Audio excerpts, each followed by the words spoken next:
happening, everybody? Hey, we're live here from central Wisconsin on the mean streets of Marshall. It's a beautiful day. One of the nicest days we've had this year so far.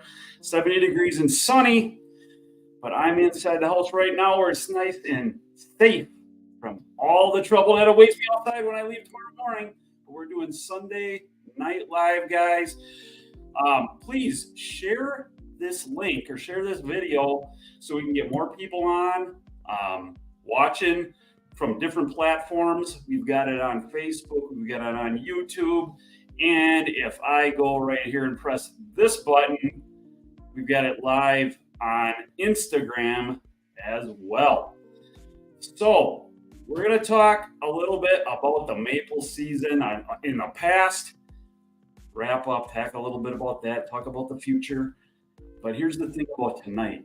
It's a little bit different.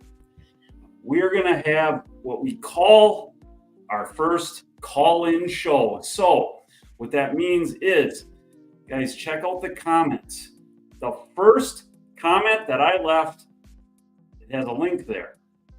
If you want to get on here, we're going to take chances tonight. We're going to gamble, and we're going to see if anybody wants to get on. We can let you on. If you have some questions or you maybe have something you want to add, a different perspective, a story from the season, whatever it might be, you know, we're gonna see if we can do something with that tonight. But without further ado, I've got the guy with the energy, the guy with the heart, the guy with the determination, Mr. David Hughes from Michigan, Hughes Maple Farms. Welcome. Oh, wait, let me get your mic. Now you're on. There we are. We good? Yep. How you doing? Oh, I'm doing well. I think I had a boost in mood here today because the last 2 days have been really nice and sunny. Yeah. And that affects my mood and outlook, honestly, to tell you the truth. After, it's cloudy all the time, and kind of coming out of the season where it was a lot of hard work and stuff like that. But just to see the sun and have some nice warmth, that gives you a little bit of a, rejuvenates your spirit a little bit. Yeah. Try being a ginger. We need the sun. We have no souls, so we need the sun. So we're good to have you on here tonight. Again, everybody, if you're watching and you want to share it, we love that. If you can share this, we can get the viewership going up a bit here. Where are you watching from tonight? We got our first comment. We got this guy's name is David as well. It's David. He's from New York State, up in the Adirondacks area. I'm pretty sure that's where he's at, right in that area. And he messaged me the other day and was telling me how he has had one of the greatest years he's ever had. Wow. Is up in that area doing really well. Yeah. And he just got done. So, in contrast to you and I, we had earlier ends to our seasons for sure. Whew. Yeah, we did. I just tapped. Honestly, I tapped too late. I mean, historically, it was right on the money, but the season, it was way too late. Mm-hmm. Mm-hmm. I know me and you kind of see things a little different in that aspect of the fresh tap hole and the same production and stuff. I don't know, Tim. I think so. Here's my theory. I could be completely wrong, but our last 2 weeks of December here, I went back and looked. The sap ran every day the last 2 weeks of December here. Literally 40s, 50s in the day, 20s at night. And here's what I think. I think we had a very mild winter. Mm-hmm. That is perfect freeze thaw cycles. I'm thinking the sugar went up and was held up in the trees. And when we got that warm snap, generally we can get through those. But with the mild winter and the trees and the buds already having everything they needed right there from all the freeze thaw cycles that had already happened. Okay. I think it just ignited it and they had what they needed in it. Oh, okay. Yeah. No, I mean, I follow you. I see your logic. I mean, this is, yeah. Yeah. It was one of those years, like for me, personally, previous 2 seasons were the biggest 2 years I've ever had. I mean, they were the 2 biggest, and I duplicated them 2 years in a row. And I could have even done better last year if it wouldn't have been for some issues with this thing. This year, we were down quite a bit. I don't know. I think it was kind of a very, very much varied from location to location, Wisconsin. Yeah. Maybe some of the northern parts of the state probably did pretty well. I'm raised in the center. So. Yep. Yeah, like northern Michigan here, the way I understand it, they had their best season in years because they tapped in January, where normally they're tapping in March, late February. So a lot of them guys just said, forget the calendar, and they tapped early, and they hit a home run. Okay. When you say northern Michigan, are you talking northern UP, Lower Peninsula, or pretty much UP? UP. Okay, you're talking UP. Yeah, for the guys I spoke with. Yep. Okay, yeah. Over here in Wisconsin, we call that northern Wisconsin. It's connected to Wisconsin. Yeah. But anyway, I mean, no, I can see that. I think maybe in that area things played out a little bit better. Yeah. For us, because we kind of got into that end of March where it got quite warm and kind of spelled the end for any good syrup for me here. So then we just kind of put an end to it at that point. But I think they're a little bit further north. They may have weathered that and got a couple more weeks out of it. Yep. It was really weird here. It was either like super warm, like 60s, 70s, and 40s at night for days on end, or it was like a high of 30 and lows in the teens. So we never got sap. The days were passing. Yeah, right. We never got a run. It was either too warm so it wasn't running, or too cold so it wasn't running. We'd get it was just weird. Yeah, it wasn't, nothing to write home about on my front, but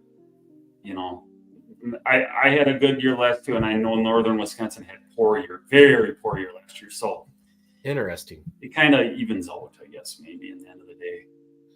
It was that Chinese weather balloon. Yeah. We got now Public Land Hunter says, is it medical or off the mean streets? Medical or off the mean streets? I don't know what that guy's asking me. I don't know. We got Sweet Maple Ridge. They tapped January 27th and ended March 10th. It was a rough year. Where are you located? It always helps to know where that's when they're making the comment. Where is that? Yeah, most certainly. Yeah. Hi, Dave. Hi, Tim says Sweet Extractions. That's Ken. I know him. I just did a video on my YouTube page of him. Really nice little setup. Okay. Really good guy. Yep, really good guy. He's up there. He's northern Michigan. Okay. Yep. We got Mary from Neillsville, Wisconsin. Hi, Mary. Good to have you here tonight. If you guys got any questions, in the comments, you can definitely leave them there. Again, we're kind of, here's Jean. She's the extraordinaire world headquarters staff person. Oh. Yeah. She's watching us tonight. Good to have you, Jean. How's it going? Okay, we got that Sweet Ridge was Western Maryland. Maryland. Yeah. So what let's see here. Let me get over to so we kind of wrapped up how our seasons went there briefly. Is there anything what did you learn from this season? Is there anything you learned that's like, I might be gonna learn from that and think about it differently, or approach it differently next season, or something of that nature, I guess is where I'm going. Yeah, not make maple syrup. Right. No, you go first if you like, Tim. Well, I was thinking about this question. I've been doing this quite a while, and this year was the first year, really, where I sat down at the end of it all, and I said to myself, you know what? I could probably buy this stuff cheaper than I make it. I really said that to myself, like, that it's probably, I mean, it just, I don't know, the expenses just keep mounting up and mounting up. It's an expensive thing to do.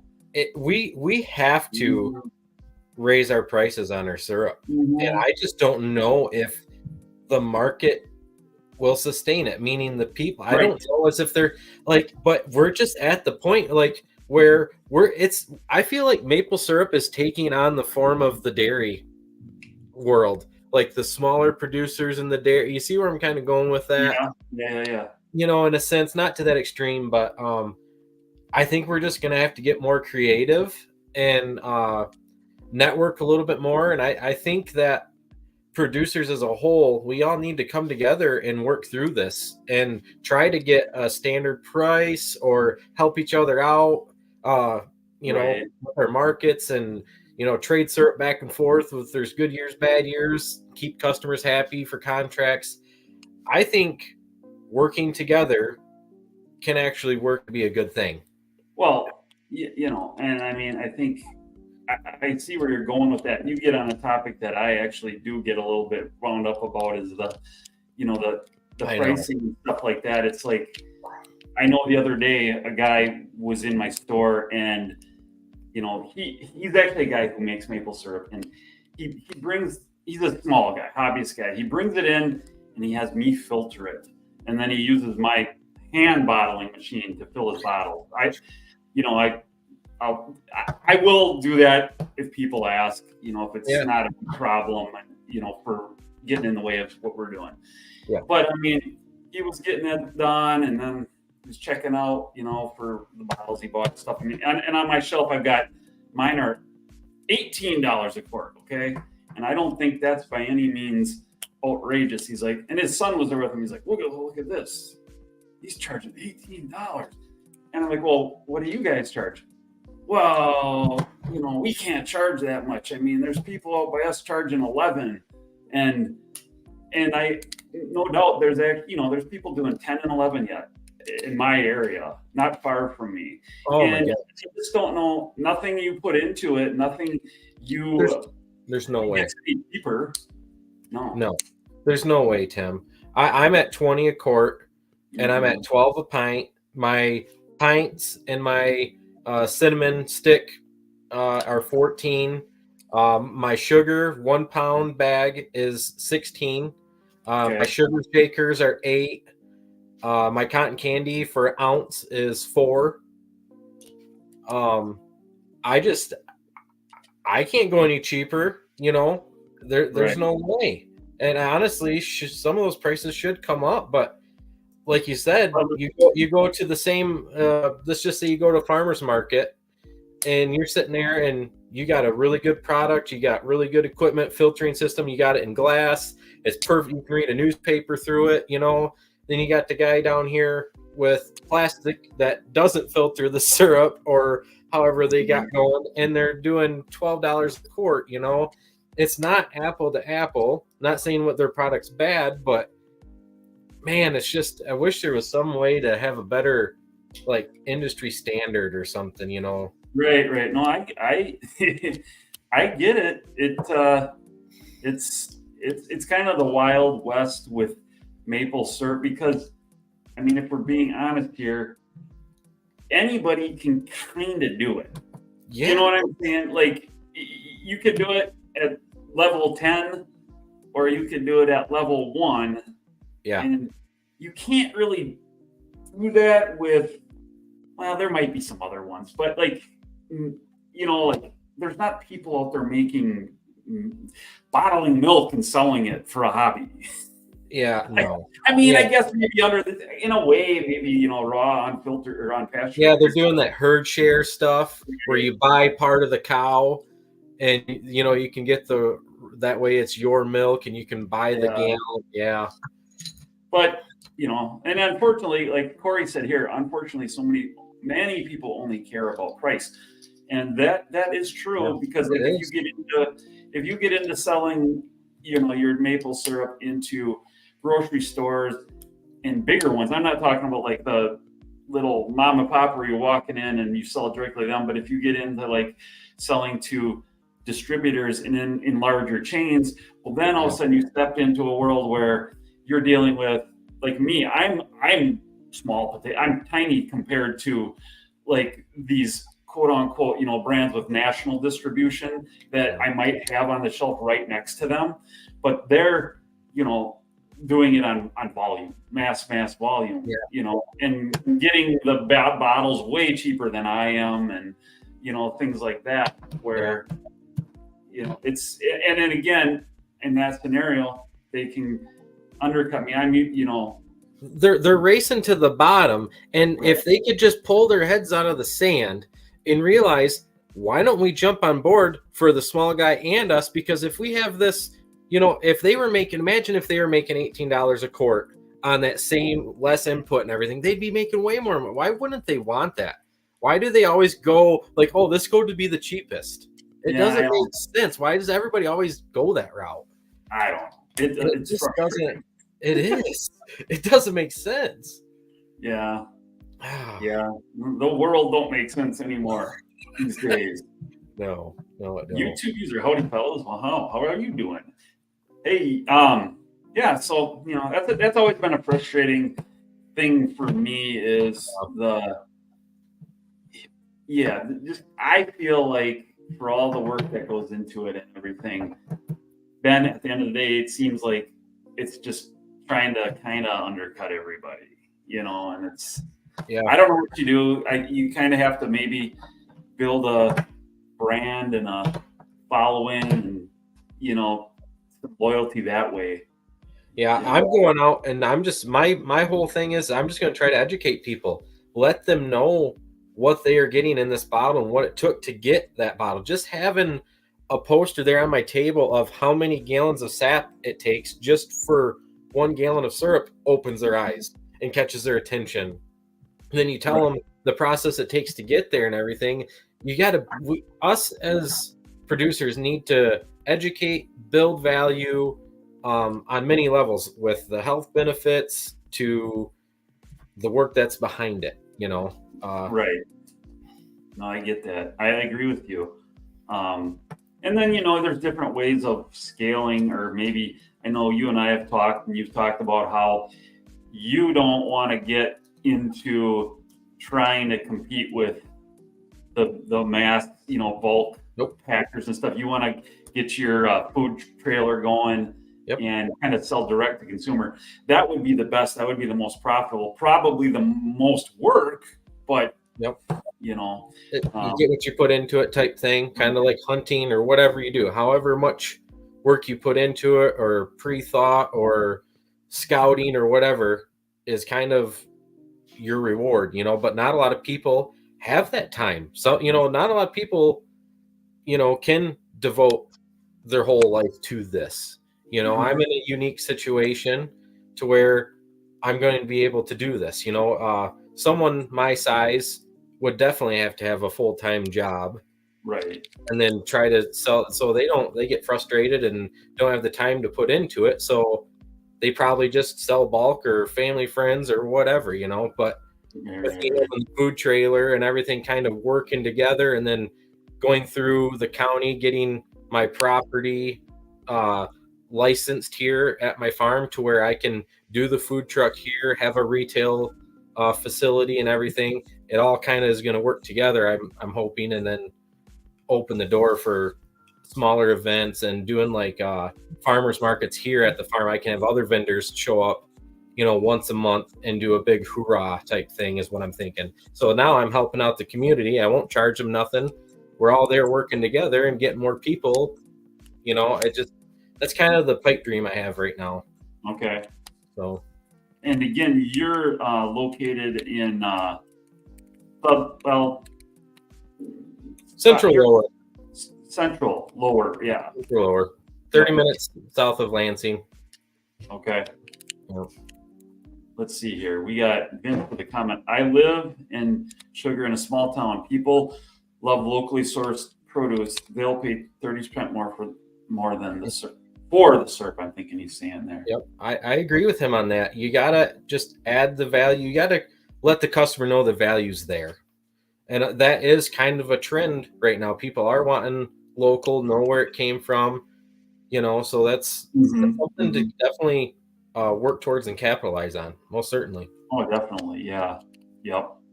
And I think, Maple, the industry hasn't done a real great job of promoting itself. I mean, it's small, let's be honest. And, it probably, there is, like how I thought this was interesting.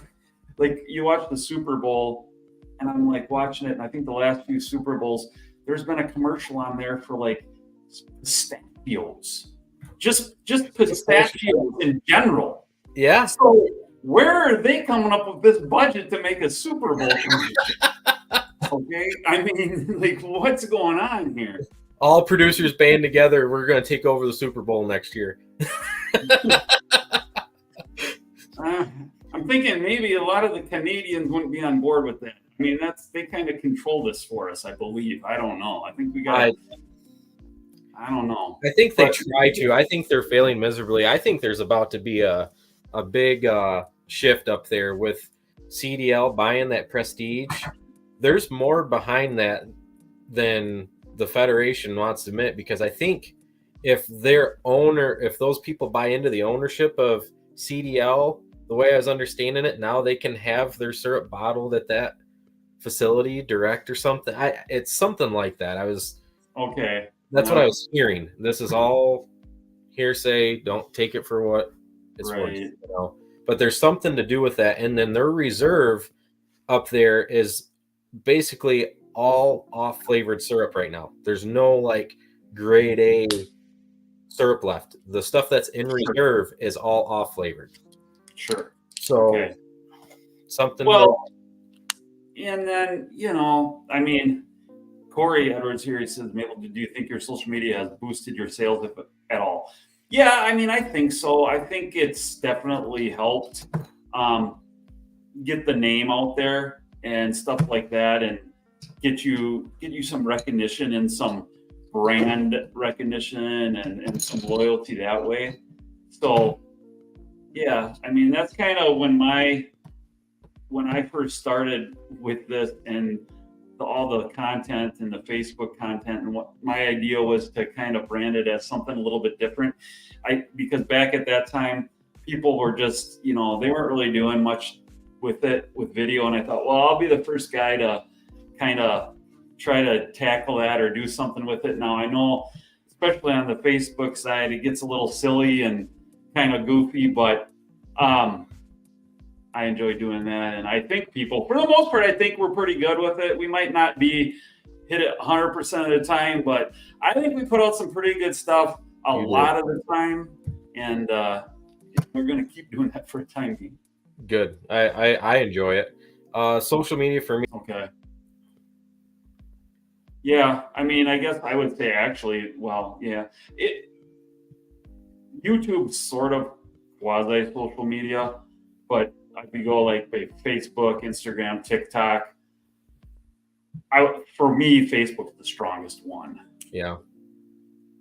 So the only way social media, I guess, has helped me, I guess if you could say with sales, is I get on Facebook and I look for all the local events, and then I sign up for the events and I go to the events.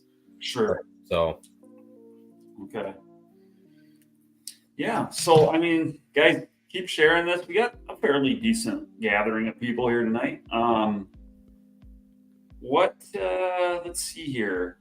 I'm gonna, guys, I'm putting this up here again. Is there anybody out there, if you wanna join tonight, if you're a brave soul and wanna try coming on, you can go to the first comment and it'll take you right here to the bottom of my screen that I see, and I can add you in if we deem it wise.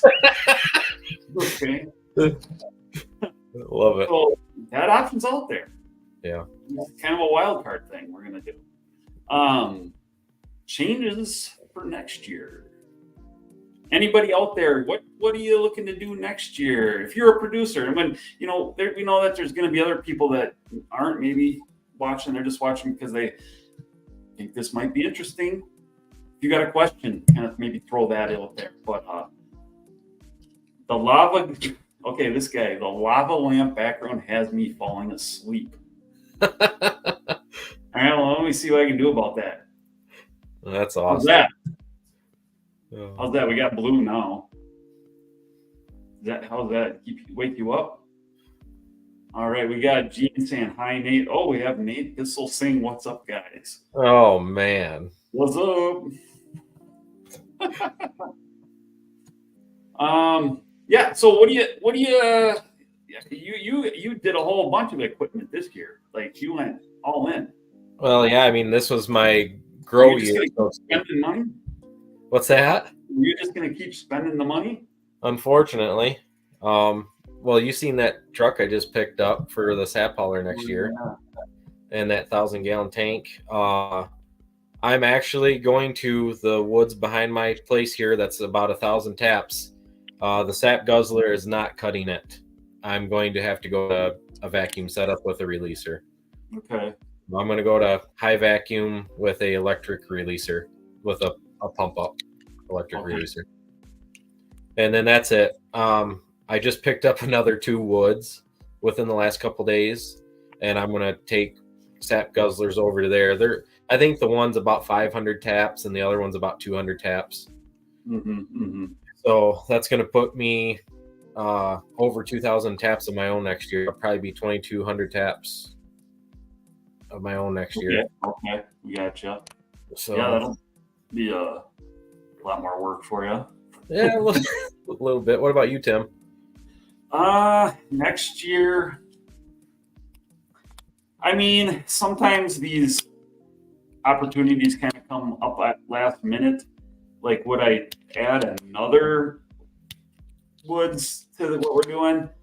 Possibly. I think I kind of heard some, like, maybe we would have an opportunity. However, it's getting to be a lot of running because we already do 5 different locations and it's all hauled to us. We're not like sitting in Vermont where we're at the bottom of a mountain and it comes down. We're running around getting it, and it gets to be very time consuming. So is yours at least in a loop at least? Well, or is it I mean, 4 of them are within 2 of them are within a mile. And then another one's 1.5 miles, and the other one's maybe like 3.5 miles. But then one is like 12, 13 miles away. So that's the easiest one because it's the only one that's actually on electricity. The others are all on gas. So that's good because that makes that one more manageable. Yep. So I mean, I'm talking everything's on gas too. So it's a chore. Yep. But so we got Jeff. Saps by Jeff's. There he is. Should be a nice. Oh, I think he's talking about. I saw a comment back here. Some upgrades. Brian is doing a new shack going up. Oh, Brian. Yeah, I know Brian. Sweet. And then Yeah. But then when we got Dan's Maple upgrading the real vacuum system going from 400 to 1,200. There you go. Here's a question. This one might be for you. What do you think about these flavored syrups, coffee? I don't like the ones I've tried. Just get curious if you guys like those ideas. You want me to answer that? You can answer. Yeah, say what. Yeah. I don't personally care for them all, but my customers love them. So the customers dictate what I make.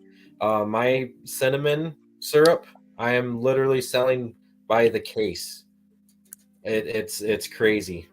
I'm working with a lavender lady right now. I'll be releasing a lavender syrup here shortly. And I'm working on a vanilla one as well. But I'm just not a fan. I've worked so hard for that pure maple syrup. I don't know. Me personally, not a big fan. I'm not either. It is what it is. It's my honest opinion. I really don't know. Like, I've thought about that. I don't know where I would sell a lot of that. I think it'd be something where you'd sell a little bit for me. Yeah. And it's just kind of a lot of hassle. I'm gonna tell you, I betting you 40% of my syrup from this season is gonna be cinnamon. Sure. I don't. It is what it is. Yeah, well, that's crazy. I mean, I don't know. I just don't. I've never got into the flavored stuff. Only I did a little bit of bourbon barrel aged, and that's about it. And that's the worst one. Nate's gonna be so mad at me. I can't do it. Okay. Is it true? This would be a question for Nate, actually. Someone I heard, of course, this is on Facebook, so it's got to be true. That the FDA or somebody's trying to crack down on the bourbon syrup because there's technically a trace of alcohol in it or something, and they're basically wanting to classify those selling it as like moonshine bandits. Is that true? Is there any truth to that? Like, no. That I don't know. I don't know anything about that, to be honest with you. That's probably a Nate question.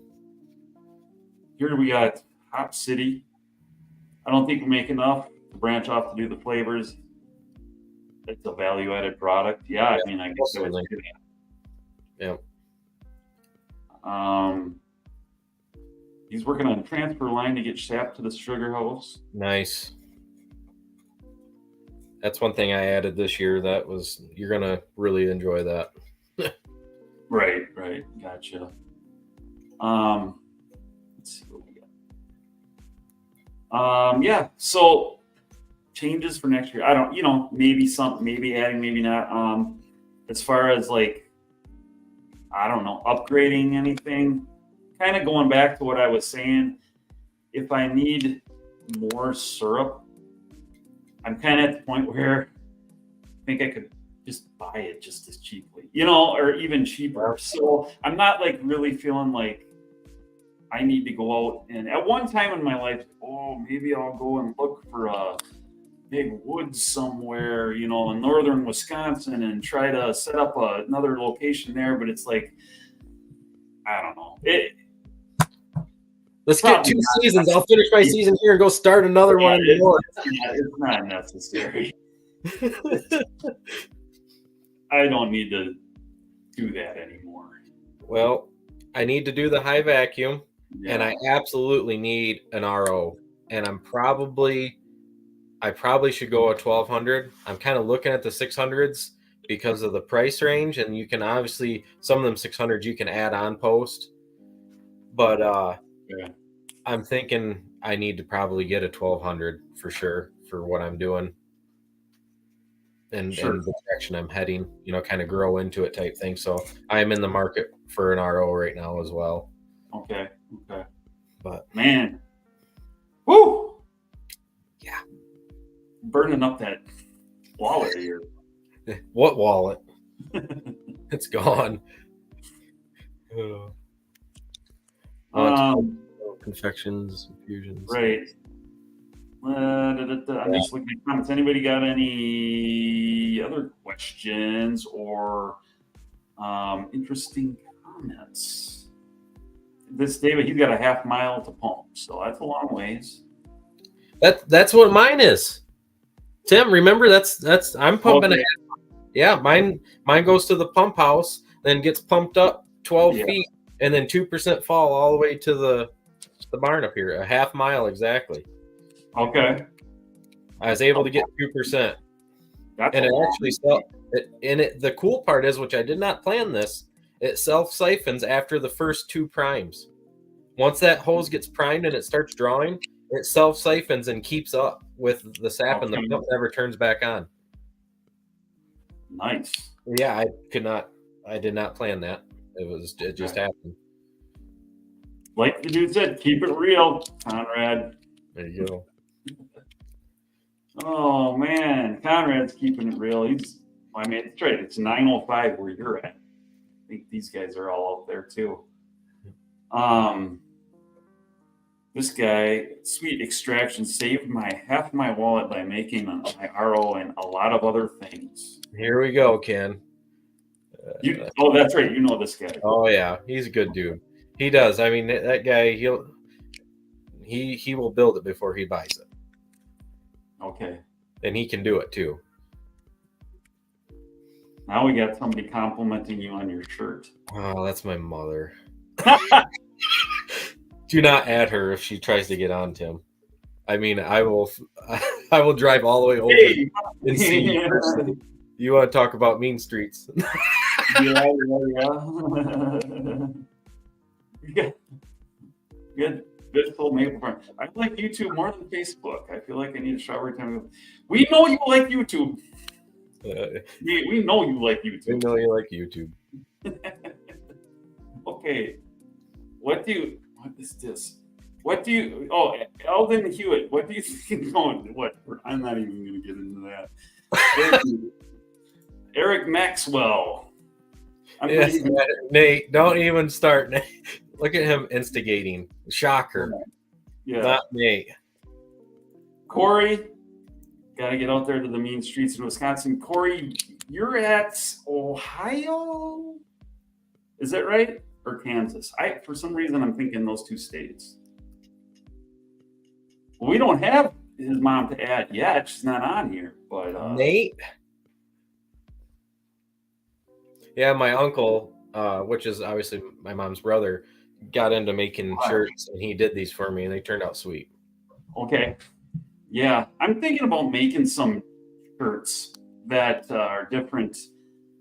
And kind of, I mean, I know it's a little bit of an old trend. I'm always probably about a couple, 2, 3, 5 years behind. But remember, people would take the logos of other companies and incorporate their brand into it, type of thing.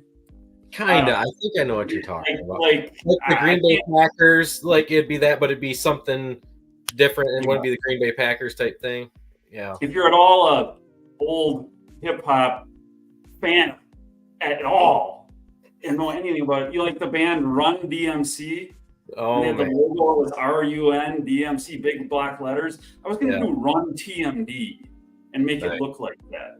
There we go. So I think that might be coming out. I like it. Someday. Anyway, where did you? Okay, who's that? Wow, we got a big one. I don't have my glasses. I gotta get these to read this. It's well pumped now. Harbor Freight Sprinkler. Yep, sprinkler. So that's what Ken's gonna do. He's gonna. I think he's a 2-post right now, going to 4-post. Okay. Yep, he's got a. That's what his problem was. Is his high pressure pump he's using now isn't big enough, so he's got to add that, and then he's going to add 2 more posts, I believe. All right. There's a lot of people making them. You know, I'm just not that handy. Here's a good question that people ask from time to time. What do you all do with your sap lines during the off season? What do you fill them with? Bleach water? I'll just answer for myself real quickly right now. I don't do anything besides pull the taps with the vacuum running and just kind of try to suck what's out. What's in there out. That's all I do. I don't put anything else in there. Yep. So I save all my permeate from my last boils. You know, you kind of know when your season's done, and I have a bunch of totes that I power wash, clean out real good, start putting all my permeate in, and then I take a 1-inch pump and I reverse it and hook it on to my main line, and I just turn that pump on idle, and I go to the first tree, I pull the tap, let it run out. You can see the difference. I mean, the permeate's perfectly clear. Once it runs clear, I cap it, go to the next one all the way down to the end, then go get to the end of the main line, take the plug out, let it flush all out, and then I let it sit in there for a couple weeks in the sun and the heat and everything, because that permeate is supposed to be hungry water and everything. So I let it sit there, kind of absorb everything in those lines, and then I just pop the taps, let them hang the rest of the year. And I did that on a test out back here where I did a whole section with the permeate and without the permeate. And I'll tell you, the section I did without the permeate this last year was pretty nasty to start the season out with. Okay. It was slimy, and there was a lot of goo and it was plugging up the filters and everything. So that was enough for me for the size I am, not having any employees, cost, and I like being out in the woods and I have the time. That's just how I'm doing it. A lot of people say it's a waste of time, but my side by side comparison, it showed that it worked. So Okay. it's one of those you do you things, but I don't use any cleaners or sanitizers or anything like that. Okay. We got Dave from Milwaukee checking in. I've seen that open gate before. Yeah. I met Dave a couple weeks ago. He's a great three-wheeler fan. I see. And he contacted me. He wanted a little help in finding somebody that would work on his, I believe it was a 1983 or 84 Yamaha 200. And I have a secret contact up here, a guy who still knows the old school stuff. And I directed him his way, and he brought the three-wheeler up, and I said, hey, stop by. I want to see this machine. And he stopped by, and we met and looked at his three-wheeler, and it was cool. It was good meeting the guy. That's cool. See, that's what this is all about right there. That's so cool. So we had Gene run TMD. It's tricky. It's true.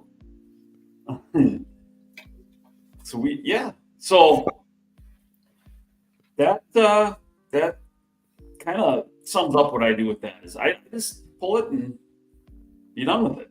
Do you let your first run just run on the ground then? Or do you actually let it go into the tank? I like going to the tank, and we make some darker stuff first.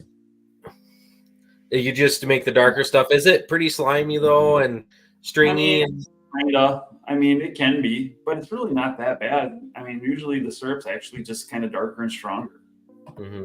Oh. And you haven't noticed any negative effects with the bacteria already being in the tubing to start the season off with or anything like that? No, I haven't. I mean, it would be kind of an arduous process to go out and try to. Once you get to a certain size, you're probably most certainly right. So it's just kind of something you deal with. Yep. Open gate Dave spent yesterday cutting ATV trails in the woods yesterday, and today worked on a different trike. Thanks for reading up. Yeah. Hey, what's very therapeutic for me is today I was working on one of my quads for a little while and was getting the carburetor dialed in, and it was a nice day, and I got to, get that running it all. It's fun tinkering with that, and you can get in everything kind of dialed in and running right. So I did that for a couple hours today, and that was kind of fun getting back to that after not touching that stuff since really last fall. So that's something that I grew up with, was a love for the old sport ATVs and stuff like that. And I just, to this day, still love those machines. Yes, I do have a 500 Quadzilla. I do. You do have a Quadzilla? Yeah. Those were the ones, man. Oh man, that thing's a beast. It's hard to beat. Is it stock, or you got it stretched at all or anything? No, this one is completely 100% stock. It is. It's mechanically 100% stock. Wow. And that's that's even harder to find. Right. At this point, it's worth way more that way. Yeah. Than messing with it. So, and it's still, like Jack and I will do the drag races and stuff like that, and that one will still take anything out there in its stock form. So that was a Banshees. I have a Banshee. Yeah. That's slightly modified. We have one of those slightly modified. We did some stuff to that over the winter, and that rips pretty good. Those were like the Barbie dolls of the quads, weren't they? The Banshees. You could do about anything you wanted. Oh yeah. You can modify those highly. Yeah. But yeah, that was the 88 Quadzilla, Corey. Nice. So, yep. Open gate. The gifts from your Maple Dude store were a huge hit at Easter. Lots of smiles. Everyone loved everything. Thanks. Good to hear that. Always a good report. So when are you getting? Tell us about your one thing that I find interesting that you do, and that it's kind of appealing to me. Maybe I don't know if I would be the one wanting to do it, but if I could find people to help do it, would be like a food truck or trailer like you got going. Has that? Is this you're going into the second season of this now? Okay. Yep. How So, do you think that? well, mine is very, very unique to start out with. The county and the state actually never had anybody do one kind of the way I'm doing, because none of the cooking actually happens on my food truck. So I do a barbecue food truck, and I literally do it the same way they do in Texas, over a actual fire offset pit. So I am actually sitting there feeding the wood for 16 to 18 hours, trimming the briskets, doing everything. All my meat is cooked on that smoker ahead of time. And then I put it on my food truck and the warmers and everything. And then I go to location. And they haven't had anybody really doing that, because most everybody around here in the north, they all just use propane with like wood assist for a little bit of smoke flavor or whatever. That's why the name of my trailer is Taste of Texas Barbecue, because I'm doing it as close as you can to Texas, basically. Oh, really? Yeah. So I mean, I hand built my smoker and all that. Have you even seen my smoker, Tim? I think I've seen pictures. Okay. Yeah. So I built the smoker, offset 500-gallon propane tank, the whole nine. There's just certain things I wanted in that they don't even really produce. Some things I did internally to have the smoke and get rid of some hot spots that you usually get with an offset smoker. Okay. It's nice. You can put biscuits all the way on the grates on mine, and they'll all cook evenly, and that's really tough to do with a live fire, obviously. So okay, just a little bit of stuff like that. But so I use my maple syrup and sugar on ribs, and I make my own barbecue sauce out of maple syrup. Basically, 40% of my sauce is maple syrup, and people love it.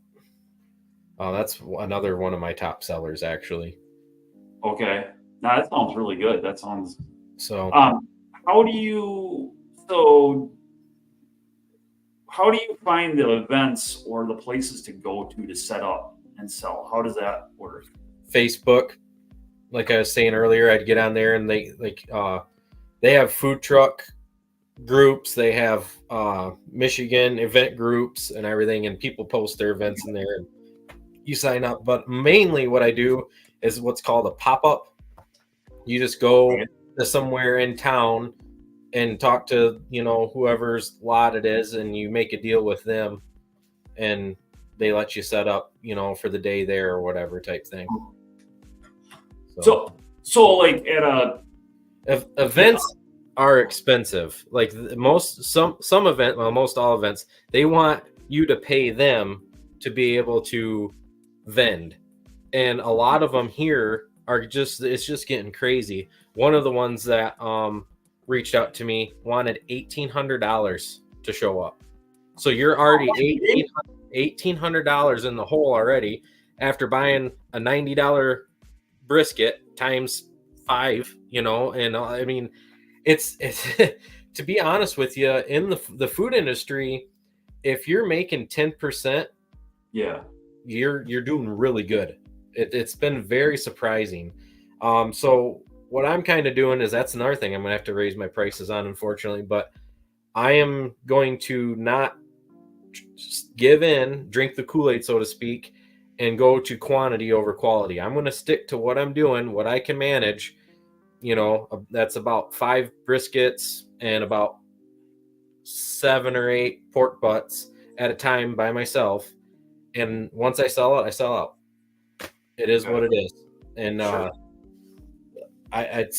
that's kind of the only thing setting me apart to everybody else. It's just like anything. There's no shortcuts. If you shortcut, you're giving something up somewhere. In real barbecue, there's no shortcuts. Yeah, it'll be good, but it won't be great. If you get a propane smoked brisket and a wood fired smoked brisket, like what I have side by side, you could, I mean, you'd want to just throw the propane away. But if you do the propane one by itself, yeah, and you're hungry, it's still pretty good. Is it? You get what I'm trying to say? You know, if no, you're, I hear you.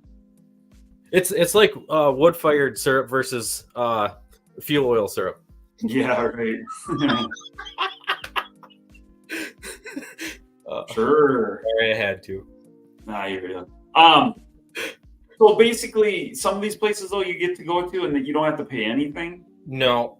And what I'll do is like, there's one Advance Auto here is where I set up a lot. Super great people, been super nice. If the manager comes out, I'll give him a sandwich or something. You know, just treat him right. But those are the only way to do it. Some of these events, you know, man, it's getting crazy.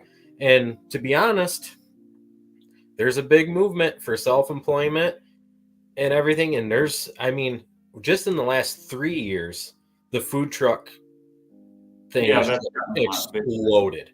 Sure. And so it's kind of flooded right now, you know, so that's where you gotta kind of set yourself apart. And so just like the syrup, this is kind of hand in hand here.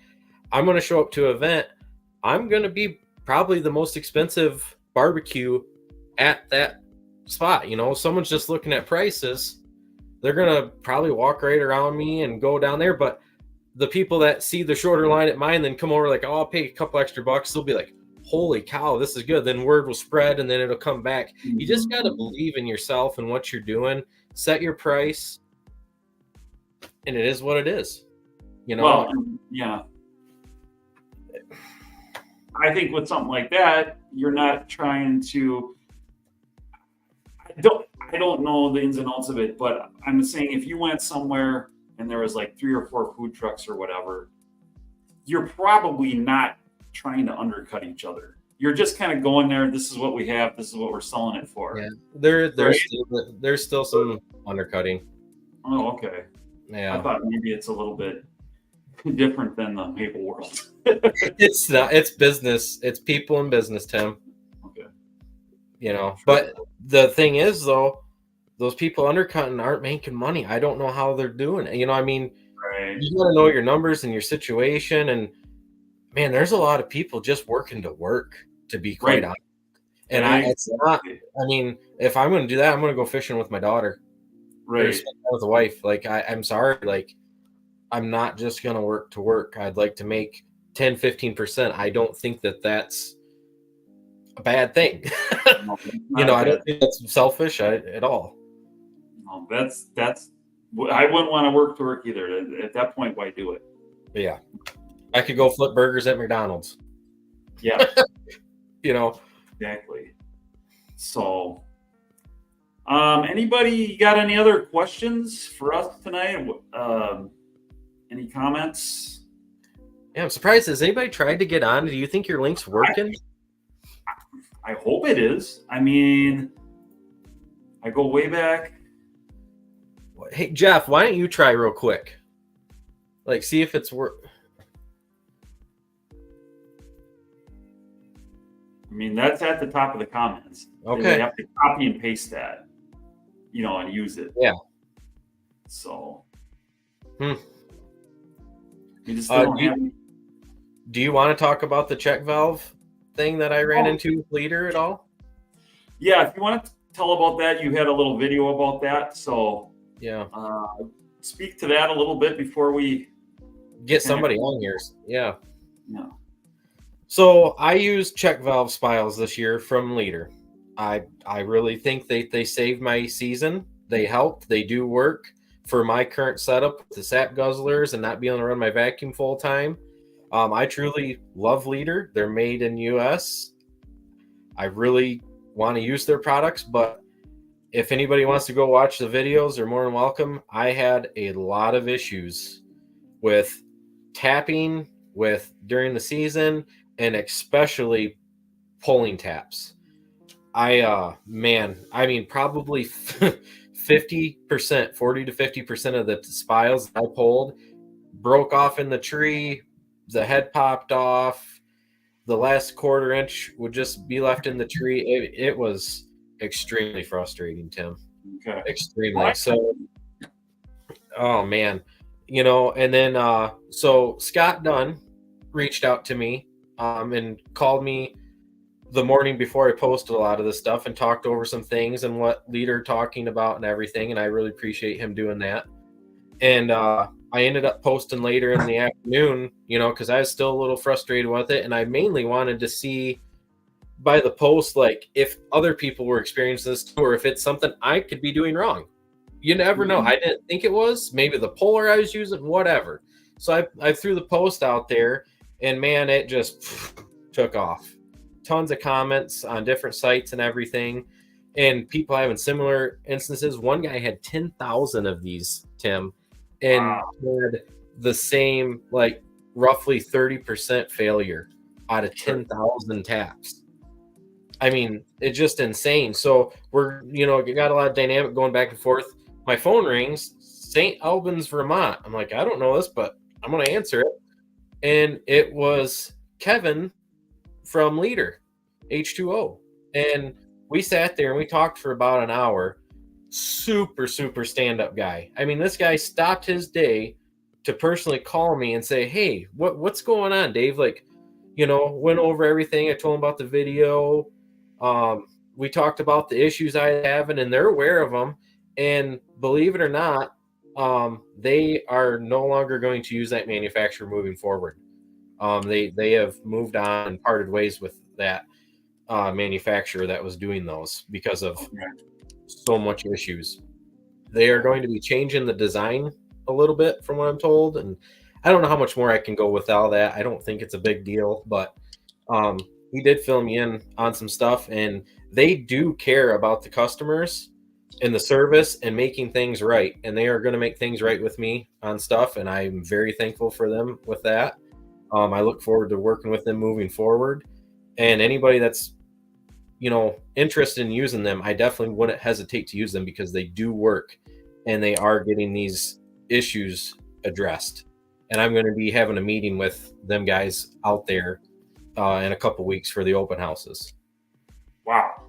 Yeah. Right. And then, he actually thanked me because some people thought I was kind of bashing Leader, and that's not what I was doing. Like, if you read my post, it was basically stating, hey, this is the issues I'm having in my sugar bush. I love these things, but what the heck's going on here, Leader? Like, this is insane. I'm out there in the woods just not having a good time, having to carry pliers to pull the little piece out, and it was just frustrating. So I didn't think it was unfair to post this. And after everything was all said and done with Kevin, he was actually thankful that I had posted that because he was able to see people that haven't reached out to him or expressed their frustrations. And he's now able to reach out and contact these people and make it right with them and possibly, save a relationship or move forward. So, it's not always negative to post something bad. You can get on there and not bash, but if they don't know, they don't know. Sometimes you just got to get your hands a little dirty and get out there and say, hey, how can we fix this? And do it positively, though. And this is one of those cases. I mean, they might be able to save that relationship with a guy with all them 10,000 taps. That was like, I'm done with Leader products. Blah, blah. They had no idea, So no, I hear you. It kind of, it's kind so you're, I mean, hey, it worked out for you, a good end result, and great people. Brought something of attention to their put on their table that they had to deal with that maybe they wouldn't have known otherwise, because from every bad experience there's probably a whole bunch more that don't say anything. Exactly. And I'm not afraid to kind of be that guy, so to speak. If something's wrong, I'd like to address it or at least see if we can fix it. If not, maybe Leader wouldn't have wanted to react the way they did, and then it is what it is. No harm, no foul. Move on. But sometimes people just don't know. Communication can go a long way if done correctly. Yep, absolutely. So glad that got resolved for you. Glad that worked out good for you. It did. I am super impressed with them guys, and That's one thing anymore. You can buy, well, Tim, you can buy products anywhere anymore. It's the service and the people behind them that you're really purchasing now. And it's nice to know that they're willing to stop for someone like me or anybody, their customer, no matter how big or small, and address them and how can we make this right with you? Yep, for sure. Absolutely. My transfer line, I seen a question there. My transfer line's 1 inch. Okay, so that answers David's question about that. Public land hunter. What about selling pre-made barns? Big business, Maple Dude. Yeah. I mean, it's worked out okay. I mean, it's a nice little add-on business for sure. To be quite honest with you, it's very profitable for what you do for it. Because I don't build anything. I just sell them and I get, a sales commission for it. So. Are you doing financing too for them then, Tim? Or yeah, I have the ability to do that if they want it. Yeah. So if you guys want a good Amish built storage shed, we have that. Also, what actually is more popular lately, not maybe in necessarily terms of sales, but in terms of people just coming to look at it, is they also do the cabins, the movable cabins, which, I mean, those things are fully outfitted. People have bought them to live in them. So, dude, that one you showed was beautiful, Tim. Yeah, the cabinetry, the finished work, wood counter. Yeah, the countertops. They got bathroom, they got kitchen, bedroom, loft. It's all there. You basically just put it on your spot, hook up your water, hook up your drain, your electric, and you're good to go. So, and those can be actually moved out of state too, delivered free in Wisconsin, but they've gone into Minnesota, northern Minnesota, the UP, and stuff like that. Very cool. Is that local made for you? Yeah, they're made like 3 miles from me. Oh, wow. Yeah. So I'm the contact in that area for those. Sweet. So yeah, I don't know. We had a good little crowd tonight here. Good deal. I mean, it worked out pretty well. Thanks for watching, guys. I actually need to pack tonight. I'm going to Florida tomorrow, so I still have to pack my bags. You suck. I want to be down there so bad right now. Yeah. No, I like to get there at least here and there. It's been 2 years since I've been down to going to St. Petersburg in that area. Okay.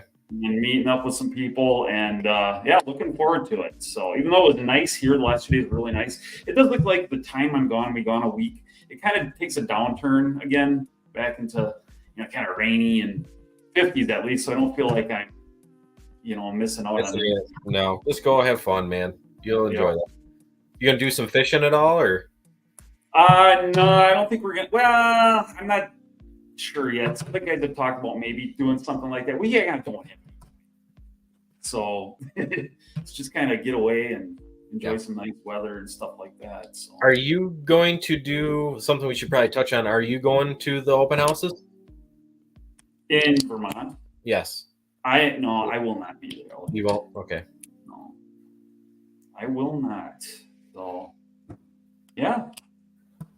Well, David, thanks for joining us tonight. Everybody else, thanks for watching. Have a great week, guys. And as I always say, remember, always keep it real. See ya.